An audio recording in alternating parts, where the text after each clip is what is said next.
Apa yang berlaku ini betul-betul bukan lagi politik almarhum Tok Guru. Ini politik Ajadi.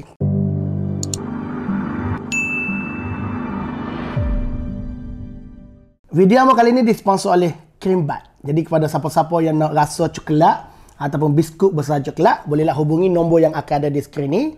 Dan mengucap terima kasih kepada Creambat kerana sponsor video hamba.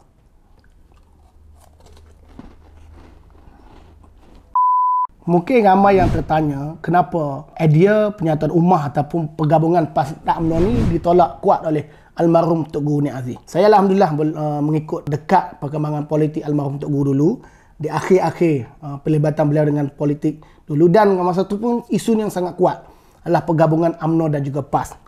Almarhum Tok Guru di antara yang paling kuat menentang idea ini. Mungkin ada yang tidak setuju, ini adalah hujah hamba. Boleh lihat bagaimana siri-siri yang telah dinyatakan oleh almarhum Tok Guru menolak idea ini, dan boleh dikatakan penyatuan antara UMNO dan juga PAS tidak berlaku kerana adanya almarhum Tok Guru. Boleh semak video yang dikeluarkan oleh Hassan Ali dan juga Ketua Pembangkang Kelantan Alwi yang beritahu yang menggagalkan ataupun yang menghalang usaha pergabungan UMNO dan PAS adalah almarhum Tok Guru. Nik Aziz ni adalah seorang manusia tak mau cerita Melayu langsung. Pasal UMNO cerita Melayu, dia tak mau cerita dengan UMNO pasal UMNO cerita Melayu. Nik Aziz tak ada. Melayu ni dia tak ada. Dia kata saya dilahirkan bukan sebagai Melayu. Saya dilahirkan sebagai ibu orang Islam. Itu dia punya. Itu pandangan dia. Selagi Nik Aziz ada di situ, selagi itulah PAS tidak mungkin sama sekali boleh bergabung dengan UMNO. Tak mungkin. Kenapa almarhum Tok Guru terlalu skeptism ataupun tidak suka pergabungan dua parti ini? Kerana Tok Guru pernah berada di dalam Barisan Nasional. Kalau dulu perikatan ketika PAS masuk ke dalam gabungan ini jadilah Barisan Nasional. Ketika awalnya memang Tok Guru kata rasa nikmat berada dalam Barisan Nasional kerana dua parti Melayu Islam bergabung. Tetapi bila parti UMNO mula kuat, PAS ditendang. Sehingga kan di Kelantan ni Mageret dan PAS berpecah pada tiga. Dan sejak itulah almarhum Tok Guru menolak idea pergabungan UMNO PAS. Pada pandangan Tok Guru, PAS ataupun UMNO ni nak bergabung apabila UMNO ini lemah. Bila UMNO ini lemah, maka mulalah idea pergabungan, mulalah nak bergabung, nak bersama, mula bercakap tentang agama dan bangsa perlu bersama. Tapi ketika kuat, bagaimana kalau kita tengok dalam politik di Kelantan, dinafikan dengan pelbagai hak seperti royalty dulu. Dan almarhum Tok Guru dalam satu ceramahnya di dalam muktamar, beliau menyebut dengan jelas nama dia Cikgu Wan Rahim masih ada lagi, dihantar ke Hulu Kelantan. Kerana perbezaan politik inilah dihantar ke Hulu Kelantan. Jadi kesan-kesan pada itulah menyebabkan Tok Guru tak boleh terima idea pergabungan UMNO dan juga PAS. Kami dah cuba, dah masuk Barisan Nasional dulu. Kami PAS masuk Barisan Nasional nak perpaduan lah tu. Tapi UMNO dia tak menghargai susah payah PAS. Jadi perpaduan kami masuk Barisan Nasional dulu, gagal. Bukan gagal kerana kami. UMNO tendang kami keluar. Saya perit. Saya seorang perit. Kerana manusia ni, cakap boleh lah. Macam TPM cakap, kita kena baik, kita kena ketepikan pahaman politik kan. Tapi dia sendirilah yang kacau di Perak ni. Dia berasa megah bahawa orang yang melompat, bukan melompat, orang yang hilang, digelapkan dalam perkampung di sini 4-5 hari, kemudian dia berasa megah duduk sekali dengan orang itu. Jadi orang ni orang tak fikir politik, okey parti ni. Dan kalau kita tengok dulu politik dulu, kerasnya pertemuan UMNO dan juga PAS ni, boleh tengok bagaimana sehingga ada yang bercerai, sehingga ada yang kalau nak buat kenduri kerana daging itu disemelih oleh orang UMNO, daging itu dibuang begitu saja. Dan sehingga ada yang solat Jumaat 2 masjid dan banyak lagi lah, dan kafe pertemuan UMNO dan juga PAS. Benda itu tak berlaku di Kelantan, dia hanya ada di Pasir Putih, dia kuat berlaku di Terengganu. Walau bagaimanapun, almarhum Tok Guru dia hanya menolak idea pergabungan kerjasama politik antara UMNO dan juga PAS. Tetapi kalau melibatkan kerajaan, melibatkan rakyat, Tok Guru tak menolak. Seperti juga Tok Guru tidak membenci orang UMNO. Tok Guru pun tidak minta kepada ahli-ahli PAS supaya melawan ataupun memusuhi UMNO. Itu politik Tok Guru. Bahkan Tok Guru, almarhum Tok Guru Nik Aziz ni, ada diceritakan seorang ahli UMNO, dia sakit, Tok Guru pergi melawat. Hubungan sesama manusia adalah sesama Islam, Tok Guru tidak pernah abaikan. Cuma dari segi politik, Tok Guru, almarhum Tok Guru ni menolak idea pergabungan UMNO dan PAS kerana almarhum Tok Guru telah pun terlibat usaha dan Tok Guru berada di dalam Kerajaan Barisan Nasional. Dan akhirnya, seperti mana almarhum Tok Guru acap kali sebut, ketika demo lemah, demo cari ambo. Tapi bila kuat, demo sepak ambo. Jadi kerana itulah almarhum Tok Guru tahu inilah politik UMNO. UMNO hanya nak menggunakan PAS ketika UMNO itu lemah. Dan ini kita tahu bila UMNO kalah pada PRU yang ke-14, UMNO memerlukan satu suntikan baru.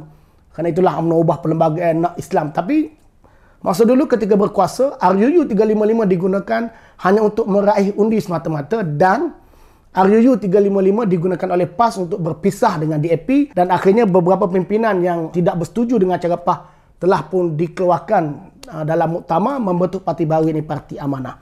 Dan hari ini jelas bila pada minggu lepas Setiausaha Agung PAS YB Takhiruddin mengaku usaha ini telah dilakukan pada tahun 2015 lagi.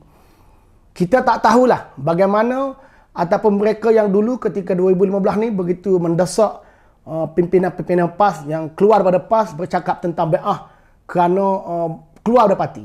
Tetapi dalam bai'ah itu juga melawan UMNO, jadi mereka kata pergabungan ini, usaha ini bermula 2015 lagi. Tapi kalau siapa-siapa ingat, sebenarnya sejak 2008 lagi. Almarhum Tok Guru pernah nak pecat Tok Guru Haji Hadi kerana usaha pergabungan UMNO dan juga PAS. Tok Guru pernah kata dalam blog dia, tapi kalau siapa cari dalam blog ni tak adalah. Blog Tok Guru kata kalau parti MIC, MCA pun boleh pecat presiden dia, apalah PAS. Jadi masa tu dikatakan yang Tok Guru nak pecat adalah Nasaruddin Madad Isa, Hasan Ali dan juga Mustafa Ali dan juga Tok Guru Haji Hadi. Tetapi dipujuk oleh ahli PAS, akhirnya muktamar khas itu ditukar kepada muktamar biasa dan kononnya usaha pergabungan UMNO dan PAS ni ditutup pada 2009. Tapi sebenarnya mereka tutup kerana tak berani ataupun takut bila almarhum Tok Guru menolak secara keras dan Tok Guru ni Aziz kata kita adakan muktamar khas EGM, kita tentukan dalam muktamar. Selepas pada tu edit ini pun dijadikan edit underground. Akhirnya bila almarhum Tok Guru ni Aziz kembali ke rahmatullah, ini pada tahun 2015 dan YB Takhiruddin dia memberitahu dia dan dia diarahkan oleh presiden supaya menyatukan UMNO dan juga PAS. Jadi jelaslah apa yang berlaku hari ini memang ditentang oleh almarhum Tok Guru Aziz. Walau bagaimanapun almarhum Tok Guru Aziz tidak menolak kerjasama sesama manusia. Tu kata orang kita kena kecek wak kira. Dia bukan natal, dengan natal pun kita wak kira. Itu di antara ayat popular almarhum Tok Guru. Tetapi kerjasama politik almarhum Tok Guru tolak dan jangan siapa-siapa yang nak mengadakan cerita kerana almarhum Tok Guru akan suka dengan apa yang berlaku hari ini. Apa yang berlaku hari ini? Bila timbul masalah kerajaan perpaduan apa semua sekali dalam surat khabar ini, saya pun tak faham macam mana ni. Kita sudah buat putusan dari muktamar di Ipoh tahun lepas. Kita sokong Pakatan Rakyat. Nak berunding dengan UMNO untuk berkerajaan, tak usah. Nak berunding untuk benda lain, bolehlah. Moga dia Melayu, moga dia manusia juga kena berunding. Dengan lembu kerbau pun kita berunding. Kita guna lembu kerbau untuk menggala, guna lembu kerbau untuk sembelih. Tapi nak berunding dengan UMNO untuk buat kerajaan perpaduan ke kerajaan atau menatang apa kau, tak salah tak. Ngarut. Kita kena UMNO. Orang lain, negeri lain tak kena UMNO sepenuh sebagaimana kami di Kelantan kena UMNO. Saudara, saya balik tahun 62. 19 tahun 62 saya balik daripada luar negeri. Ketika tu Datuk Haji Rahim, sekarang ni Wakil Parlimen Kota Baru. Dia ni lulusan Universiti Bahagian Ekonomi, Universiti Melaya. Mengajar di Ma'had Muhammadi. Dia boleh kirim manusia luluh ekonomi, ketika tu jarang manusia luluh ekonomi, dia boleh kirim ke Hulu Kelantan di Kandet. Tempat yang awak nak pergi tak boleh, kata dia melalui mutu sungai 2 hari baru sampai. Benda apa dia boleh ajar ekonomi di Hulu Kelantan? ABC je lah. Luluh Universiti Ekonomi nak pergi ajar ABC di Hulu Kelantan. Anti-put UMNO. Punya kotornya anti-put UMNO. Ustaz Mawardi, Allah rahmati dah hamba Allah. Dulu saya Azhar. Balik mengajar di Ma'had juga. Dia kirim juga di Kandet sekali dengan Cikgu Rahim. Tempat tak ada sekolah. Nak sampai ke sana kena mutu 2 kali. Mutu sungai 2 kali. Naik bas, turun mutu. Naik jurang-curang apa semua sekali. Tapi inilah otak UMNO. tak reti sayang pada agama, tak reti kesian pada bangsa, tak reti menghargai ilmu-ilmu yang daripada universiti. Itu hak bagian tu. Lepas tu pula tangkap Tok Guru pula. Saya masuk PAS tahun 97 ni ketika UMNO mengamuk tangkap Tok Guru Pondok. Masuk ISA. Tok Guru Pondok ni lah hak yang boleh hajar manusia sembahyang puasa. Kena mengucap dan kena bersyahadat. Tapi hak ni lah hak kena berkah masuk ISA. Ni lah otak UMNO. Otak ni sampai sekarang begitu juga lah. Di Perak. Molek-molek PAS undi menang pakatan. Dia seluduk orang tu masuk menang dia. Ini samseng politik yang berada dalam UMNO yang perlu kita matikan habis-habisan supaya tidak wujud lagi. Apa yang berlaku ini betul-betul bukan lagi politik almarhum Tok Guru. Ini politik Ajadi. Kamu nak ikut, ikutlah. Tetapi secara faktanya almarhum Tok Guru menolak idea gabungan UMNO dan juga PAS. Menolak bukan menolak kerana gabungan Melayu, kerana bukan kerana almarhum Tok Guru tak suka pada bangsa, tak suka pergabungan parti bangsa dan juga parti agama ni. Tetapi pandangan politik Tok Guru, UMNO nak bersama dengan PAS ketika dia lemah. Dan ini memang UMNO tengah lemah dan Ajadi menyahut salam ataupun menyahut bantuan kepada UMNO. Jadi jelas apa yang berlaku ini adalah bukan politik almarhum Tok Guru Nik Aziz. Ini adalah politik Haji Adi Awang bersama dengan UMNO, bersama dengan Najib dan hari ini bersama dengan Muhyiddin. Terima kasih. Assalamualaikum warahmatullahi wabarakatuh.